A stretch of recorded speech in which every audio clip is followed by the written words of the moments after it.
Welcome back to another Midnight Who Show review.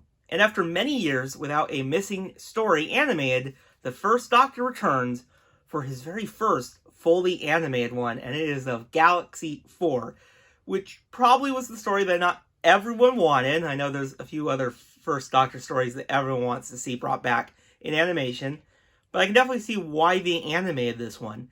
It's a very simple story, not many characters, and it's just a great starting point, and hopefully we get more First Doctor animations in the future.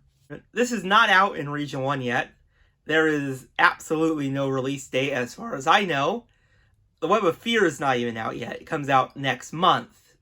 So I don't get what's going on with these release dates, by the way. You know, Evil the Daleks, like 2 months after the UK?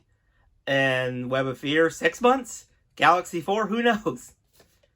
This makes no sense. So like with the other times I reviewed a classic missing episode that's been animated, I'll first talk about the story, and then I'll talk about the animation. Now this story finds the Doctor, Steven, and Vicky landing on a planet that's getting too close to the sun, which means it's going to be blown up soon. And they find a little feud between the Jarvans and the Rills, where we also think the Rills are the bad guy at the beginning. It's not entirely accurate. I really like, as the Doctor is figuring out things in this story, that he doesn't quite trust the Jarvans. You can really tell that. I found this a really enjoyable story. You know, it's definitely not the best First Doctor story that I have ever watched, but there's a lot of fun to be had with this story. The Chumbleys, I'm not gonna lie, are absolutely hilarious. They make all these weird noises. They just don't seem like much of a threat. You know, they just seem like these creatures. And when the Doctor and his companions are being, taken from them to be brought to the Rills, it's just so hilarious that they just go like, okay, we'll agree with these weird creatures. I can't stop laughing at these creatures. I also find it really interesting how the Jarvans are kind of planting that the Rills are the bad people. And this is the big lesson in this story, it's don't always kind of judge people just by how they look, is kind of what it's teaching, because the Rills are even saying, we can't show you our full appearance. You're not going to like it and all that. But throughout the story, you really start to hate the Jarvans, especially their leader, because she is definitely quite the interesting character, and you can definitely see her motives as they develop, and she gets a lot more sinister in the story. And she is definitely really evil, because she really just wants to get off this planet, and the Rills are her one way, and she's going to use the Doctor to get her advantage.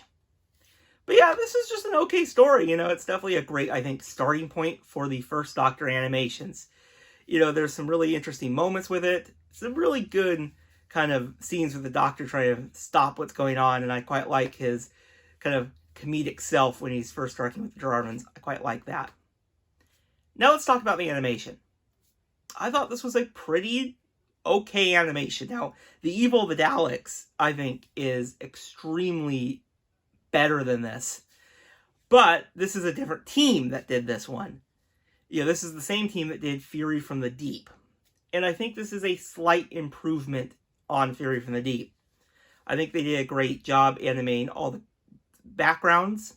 Those were really vibrant, especially in the color animation. They really brought this planet to life. They did also change a few things. One of the biggest differences is that they used pretty much the same model for each of the Jarvans clones, and changed the leader a little bit, which probably saved a lot in the animation. And the Rills, I think they did a really good job capturing their look from the story. And the Chumbleys, they're just Chumbleys. Now, of course, the Doctor, I think they did all right with. It's close. It's really close. I can sort of tell it's William Hartnell at times. I think Steven they did a pretty good job with, and Vicky, I think they did actually capture her really well. One of the biggest complaints that I can give to this animation is really just one of the biggest changes when you're watching the live action, Airlock episode versus the animated episode. You really see one of the biggest differences is they really simplified the Rills ship. And I think that's a big disappointment. And I would have really, it's a big missed opportunity, I felt. But that didn't take away from the story. Overall, yeah, this is a great effort on this animation. I think they did a decent job. I can see a lot of growth in this team, and hopefully by the time The Abominable Snowman comes out this year, they'll definitely improve on it. I really hope. So if you live in parts of the world where this is released, let me know your thoughts on Galaxy 4 in the comments below, or you can just tell me, when do you think Galaxy 4 will be released here in North America? Because who knows? We don't even know when the next Classic Series Blu-ray box set comes out, so it'll probably be a while. Well, that's it for tonight. I'll see you guys in the next video. Bye, everyone.